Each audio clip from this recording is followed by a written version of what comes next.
अस्सलाम वालेकुम दोस्तों, आज की वीडियो में खुश आमदीद। आप देख रहे हैं जूम पीके और मैं हूं जावेद अली। आज हम बात करेंगे एल्गोरिदम के बारे में। सबसे पहले देख लेते हैं कि स्टूडेंट लर्निंग आउटकम्स क्या हैं आज की। आप ये वीडियो देखने के बाद जान सकेंगे कि एल्गोरिदम होते क्या हैं और मसला को हल करने में एल्गोरिदम का किरदार क्या है, एल्गोरिदम की तश्कील कैसे की जाती है। फिर नमूने के मसाइल हल करने के लिए कुछ हम एल्गोरिदम तहरीर करना सीखेंगे। फिर एल्गोरिदम की कारकर्दगी और उसका इदराक देखेंगे और एल्गोरिदम और फ़्लो चार्ट में फ़र्क क्या है ये देखेंगे। और फिर आखिर में एल्गोरिदम के कुछ फ़वाइद और नुकसानात के ऊपर बात होगी। तो चलते हैं वीडियो की तरफ। सबसे पहले देखते हैं कि एल्गोरिदम है क्या। एल्गोरिदम मसला हल करने के मराहिल का नाम है कि आप जो भी मसला आपने प्रॉब्लम सॉल्व करनी है उसको स्टेप्स में डिवाइड करेंगे। इसे फितरी ज़ुबान में लिखा जाता है जिससे ये समझने में आसान होता है।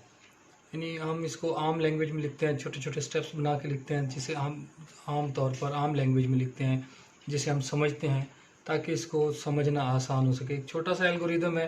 फॉर एग्जांपल एक प्रॉब्लम है कि आपने चाय बनानी है, कैसे बनाएंगे। ये आप एग्जांपल आपकी किताब में भी दी गई है।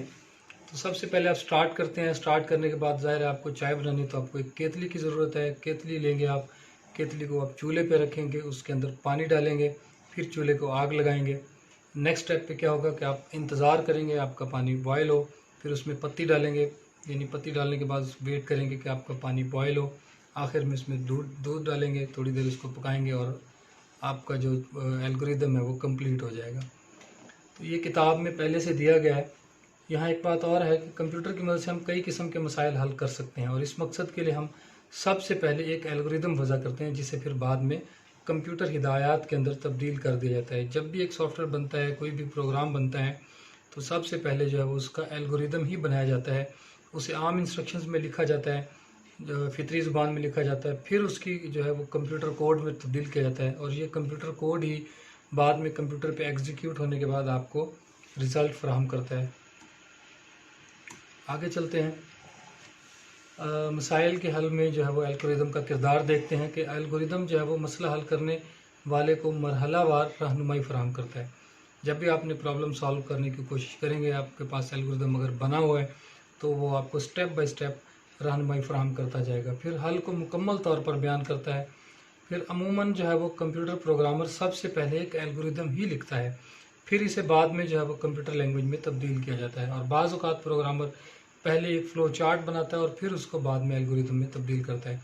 ये छोटी सी डायग्राम भी है जिसमें आपके पास एक मसला है, आप उसका फ़्लो चार्ट बनाते हैं, एल्गोरिदम लिखते हैं और फिर आखिर में उसका जो है वो कंप्यूटर प्रोग्राम लिखा जाता है।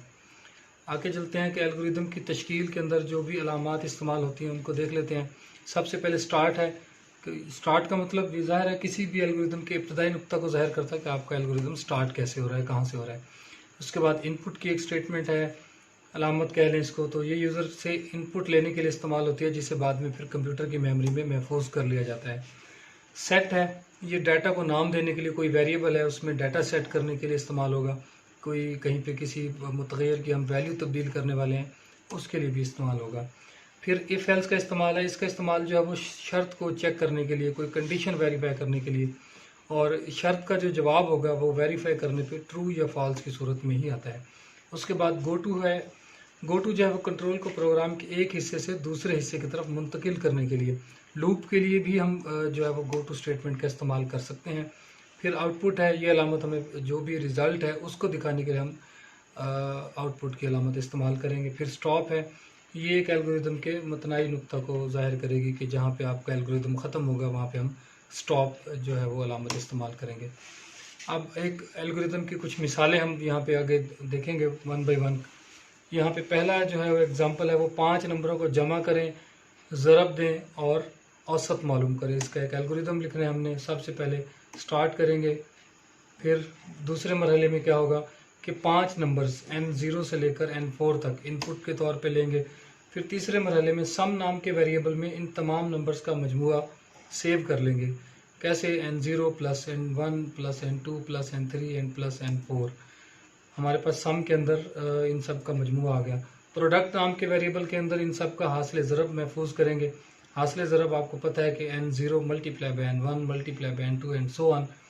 फिर अगले मरहले में हम एवरेज नाम के एक वेरिएबल में इन तमाम नंबर्स की औसत मालूम करेंगे।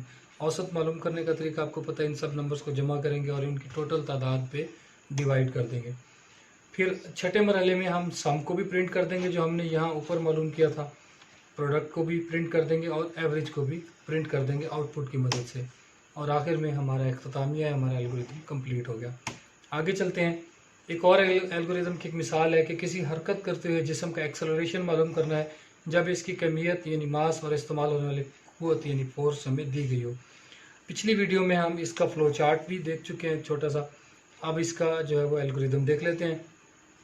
सबसे पहले स्टार्ट है हमारा, फिर दूसरे मरहले में मास और फोर्स यूज़र से सारे से इनपुट के तौर पे लेंगे। अगले मरहले में एक्सेलरेशन को फोर्स डिवाइडेड बाय मास के बराबर रखेंगे, यानी इससे कैलकुलेट करेंगे। नेक्स्ट एक्सेलरेशन को हम स्क्रीन पे दिखाएंगे और हमारा एल्गोरिदम कंप्लीट हो गया। ये इंतहाई सिंपल और छोटा सा एल्गोरिदम था। एक और मिसाल देखते हैं, क्यूब का वॉल्यूम मालूम करने का एल्गोरिदम जो है वो देखेंगे। इसका भी हम फ्लो चार्ट पहले मुशाहिदा कर चुके हैं पिछली वीडियो में।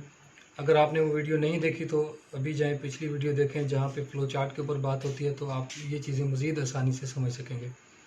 सबसे पहले जब हम स्टार्ट करेंगे, फिर दूसरे नंबर पे साइड जो है उसको इनपुट के तौर पे लेंगे। फिर वॉल्यूम को जो है वो कैलकुलेट करेंगे, कैसे, side multiply by side multiply by side, और आखिर में वॉल्यूम को स्क्रीन पे दिखाएंगे और हमारा फ्लो चार्ट जो वो इख्तिताम पजीर हो जाएगा। एक और है, मुतवाज़िल अज़ला का रकबा तलाश करेंगे। वो कैसे करेंगे? सबसे पहले स्टार्ट करेंगे, फिर हाइट और बेस, इन दोनों वैल्यूज़ को हम इनपुट के तौर पे यूज़र से लेंगे, सारिफ से लेंगे। फिर एरिया जो है वो बराबर होगा हाइट मल्टीप्लाई बाय बेस, इसके बराबर कैलकुलेट करेंगे। एरिया को स्क्रीन पे दिखाएंगे और हमारा जो एल्गोरिदम है वो कंप्लीट हो जाएगा। अगली मिसाल देखते हैं। 3 नंबर्स में बड़ा नंबर मालूम करना है हमने। इसका भी फ्लो चार्ट हम पिछली वीडियो में देख चुके हैं। इसका एल्गोरिदम बनाना देखते हैं कैसे है। सबसे पहले स्टार्ट करेंगे, आगाज़ करेंगे, फिर तीनों नंबर्स जो हैं वो सारे से इनपुट लेंगे। उसके बाद वेरिएबल लार्ज में जो है वो n0 महफूज करेंगे, यानी सेट कर लेंगे लार्ज जो है वो n0 के बराबर है। यानी हम कंसीडर कर रहे हैं कि हमारा जो पहला नंबर है, फर्स्ट वन है n0, वही सबसे बड़ा है। फिर अगर n1 वेरिएबल जो है वो लार्ज से बड़ा हो गया तो फिर लार्ज में n1 महफूज करेंगे, यानी इफ़ n1 जो है वो ग्रेटर देन लार्ज है, सेट लार्ज टू n1। हमने पहले कहा n0 जो है वो हमारा सबसे बड़ा नंबर है। अब हमने चेक किया कि क्या n1 जो है वो लार्ज से बड़ा तो नहीं है। अगर वो बड़ा है इसका मतलब n0 जो है वो बड़ा नहीं है बल्कि n1 बड़ा है। इसी तरह n2 को भी चेक करेंगे, अगर वो लार्ज से बड़ा हो गया तो अब जो है वो n2 सबसे बड़ा है, ना कि n1 या n0। जब ये पांचों मराहिल हो जाएंगे, अब हमारा जो लार्ज का वेरिएबल है इसमें हमारे पास सबसे बड़ा नंबर आ चुका होगा। इसे हम स्क्रीन पे दिखाएंगे और हमारा जो एल्गोरिदम है वो कंप्लीट हो जाएगा। इसी तरह हम किसी मजमून में हासिल करदा नंबरों की बुनियाद पर इस मजमून को ग्रेड देंगे। इसका एल्गोरिदम देखते हैं कि सबसे पहले स्टार्ट करेंगे, फिर सारिफ से हासिल करदा नंबर और टोटल नंबर इनपुट के तौर पे लेंगे। फिर नंबरों का जो फीसद है वो इस फार्मूला के तहत शुमार करेंगे कि हासिल करदा number divided by total number multiply by 100। इससे हमें उसका परसेंटेज मालूम हो जाएगी। और अगर औसत जो है वो फीसद जो है वो 80 से ज़्यादा है तो ग्रेड में A+ महफूज करेंगे, नहीं तो फिर 70 से ज़्यादा है तो A में सेव करेंगे, नहीं तो अगर औसत जो है वो 60 से ज़्यादा है तो B सेव करेंगे। इसी तरह अगर ये भी नहीं है तो फिर 50 से ज़्यादा है तो C महफूज करेंगे। इसी तरह अगर ये भी नहीं है तो फिर अगर 40 से ज़्यादा है तो ग्रेड में D महफूज करेंगे। और अगर ऐसा नहीं है तो फिर औसत 33 से ज़्यादा है तो ग्रेड में E महफूज किया जाएगा। और अगर 33 से भी ज़्यादा नहीं है तो ज़ाहिर है फिर ग्रेड F सेव कर लेंगे। फिर पांचवें मरहले में जो भी ग्रेड इनमें से बना, यानी 80 है तो A+ है, 70 है तो A है, 60 है तो B है, 50 है तो C है, एंड सो ऑन। तो पांचवें मरहले में हम उसको स्क्रीन पे ज़ाहिर कर लेंगे और हमारा जो एल्गोरिदम है वो कंप्लीट हो जाएगा। उम्मीद है आपको इसकी समझ आई होगी। आगे चलते हैं। तो नीचे दिए गए जो 3-4 एग्जांपल्स हैं ये आपने खुद ट्राई करना है, इनका एल्गोरिदम खुद बनाना है। थोड़ा हिंट दे देता हूँ कि बुक में भी आपके इनके बारे में जो है वो हेल्प मौजूद है। किसी रकम पर इंटरेस्ट मालूम करेंगे, सेल्सियस टेम्परेचर को फ़ारेनहाइट में तब्दील करेंगे, और n1 से लेकर n2 के दरमियान कोई भी ताक आदाद मालूम करेंगे। अब देखते हैं कि एल्गोरिदम की कारगुजारी क्या है। कि एल्गोरिदम की कारगुजारी दो बुनियादों पर जांची जाती है। उसकी कारगुजारी, उसकी जो कारकर्दगी कैसी है, वो दो बुनियादों पे। एक मराहिल की तादाद, आपने एक जो एल्गोरिदम है वो कितने मराहिल में वो अपने आप को कंप्लीट करता है और दुरुस्त नतीजा ज़ाहिर करता है। और अगर एक एल्गोरिदम के मराहिल जो हैं वो कम होंगे और वो रिज़ल्ट सही दे रहा है, तो इसका मतलब है कि ये एल्गोरिदम ज़्यादा मौसर होगा। इसका जो दूसरा वेरिएबल है, जो दूसरा इसका पॉइंट है जो इसकी कारकर्दगी को चेक करने पे इस्तेमाल होता है, वो है इसका कंप्यूटर मेमोरी का इस्तेमाल। एल्गोरिदम में इस्तेमाल होने वाले मवाद को, यानी डाटा को कंप्यूटर मेमोरी में महफूज करते हैं। एल्गोरिदम जो कम जगह या मेमोरी इस्तेमाल करे, उसे एक अच्छा एल्गोरिदम तस्वुर किया जाता है।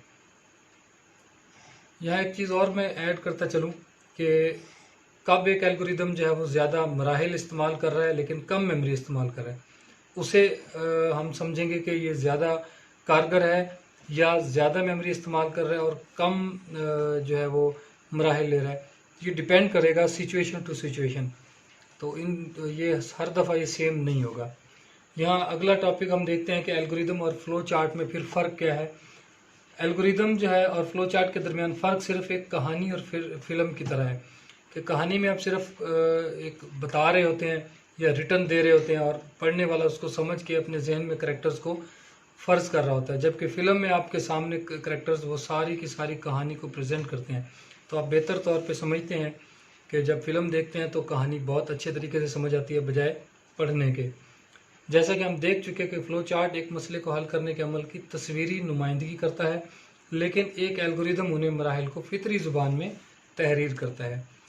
अब एल्गोरिदम के कुछ फ़वाइद और उसके कुछ नुकसानात को देख लेते हैं कि एल्गोरिदम क्या है। इसको लिखना आसान है, एल्गोरिदम लिखने की तकनीक समझना भी आसान है और बड़े मसाइल को हल करने के लिए एल्गोरिदम मददगार साबित होता है। इसके कुछ नुकसानात देख लेते हैं कि मौजूदा एल्गोरिदम में हर बार तरमीम करना आसान नहीं है। आपने एक एल्गोरिदम लिखा है, उसके कुछ 10-20 स्टेप्स हैं, आपके 5वें स्टेप पे इशू आ गया तो अब फिर आपको नीचे सारे के सारे स्टेप्स को तब्दील करना पड़ेगा, उनको भी वेरीफाई करना पड़ेगा। एक मरहले से दूसरे मरहले तक का जो फ़्लो है, बहाव है, वो देखना आसान नहीं है और अगर गो टू स्टेटमेंट का इस्तेमाल किया गया हो तो फिर अगलात को तलाश करना और भी ज़्यादा मुश्किल हो जाता है। तो यहाँ तक के लिए आज काफ़ी है। आपको वीडियो कैसी लगी इस बारे में कमेंट्स में ज़रूर बताइएगा। इसके अलावा चैनल को सब्सक्राइब कर लें, इसके साथ बेल आइकन पे भी क्लिक कर लें ताकि आने वाली हर वीडियो जो है वो आपको उसकी नोटिफिकेशन आपको मिल सके। शुक्रिया जी, आज तक के लिए इतना ही। अल्लाह हाफिज़।